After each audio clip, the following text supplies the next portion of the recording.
Mga Kanet 25, tuwing huling linggo ng Pebrero ay pinagdiriwang ang Leprosy Control and Prevention Week. Ang leprosy o Hansen's disease ay sanhi ng slow-growing na mga bakterya at maaaring makaapekto sa balat, nervous system at mga mata natin. Pero with early diagnosis ay magagamot na po ang ating mga pinangangambahang leprosy. Dahil nga #LTE Now We Know, mahalaga rin bigyang pansin ang ilan pang sakit na nakaapekto sa ating balat, which is the largest organ ng ating katawan. Kilalanin din natin ang ilang celebrities na buong tapang na ibinahagi ang kanilang skin condition para na rin sa kaalaman ng publiko. Dito lang yan sa paborito niyong trivyahan tuwing umaga. If Tony knows, everybody knows!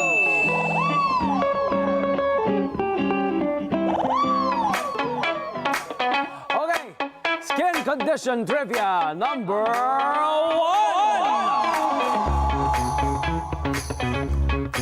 Ang vitiligo ay isang autoimmune disorder kung saan ay nawawala ng kulay or pigment ang patches ng balat. Nagkakaroon ng patsi-patsi actually ang balat. Sanhi ng kakulangan ng melanin. Kakulangan sa melanin. Isa sa mga celebrities na mayroon nito ay ang si Michael Jackson, ang king of pop na naituturing. At sa kabila ng kondisyon ni Michael Jackson, siya ay naging one of the best-selling music artists natin with an estimated na 400 million records worldwide. Humigit kumulang ang kanya nabentang mga records, di ba? Amazing. At ang marami kasi nagsasabi, nagpa-bleach siya, nagpaputi kasi ayaw niya maging black. Di ba yung sinasabi nila? Hindi po totoo yun. Naibahagi niya ito, talagang meron siya talagang vitiligo. Ito yung kaya siya unti-unting namumuti.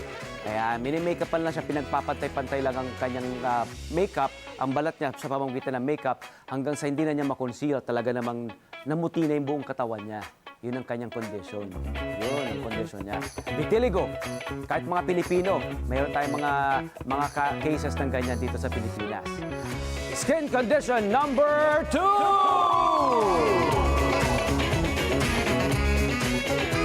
Ang psoriasis ay long-lasting disease kung saan ay ito isang autoimmune disorder. Mabilis na nagmumultiply kasi ang skin cells ng isang tao. Ang pagpula ng balat at pagkati ng affected area kapag ito'y natutuyo o nagiging dry, ang ilan sa mga simptomas ito. Kaya nagkakaroon ng scaling. Isa si Kim Kardashian at ang supermodel na si Cara Delevingne. Ang mga nagbahagi ng kanilang mga karanasan sa sakit na psoriasis. At naging daan nga ito upang ipakita at ipaliwanag sa milyon-milyong followers nila kung ano nga ba ang sakit na ito at kung ano ang pinagdaraanan ng mga taong may ganitong kondisyon. Ayan, kapag sila under so much stress o kulang sa tulog, nagmamanifest ito sa balat, tapos mawawala. At ito'y sinasabi ng walang gamot. Ang maaari lang gawin ay i-manage ito sa pamamagitan ng mga topical na mga cream or solution or lotion o kaya may mga gamot para lang ma-manage ito. Pero ang punot dulo, ang talagang ugat nito ay stress. Stress. Ayan, kahit bawal ma-stress. Okay, skin condition number 3! Melasma. Ang melasma ay pinagdaraanan ng halos 70 bahagdan ng mga kababaihan humigit kumulang ayon sa pag-aaral ng American Academy of Dermatology. Isa itong skin condition kung saan ay nagkakaroon ng brown o blue-gray na patsi-patsi or patch ang balat. Si Jenna Dewan, na American actress at dancer, ang isa sa mga nagbahagi ng kanyang karanasan tungkol sa sakit na ito. Ayan, no? Sa mga nakikinig sa Radyo Agila, may mga photos tayo ni Jenna Dewan, isang kilalang dancer at performer at actress sa Amerika. Pinapakita niya yung kanyang skin condition, di ba?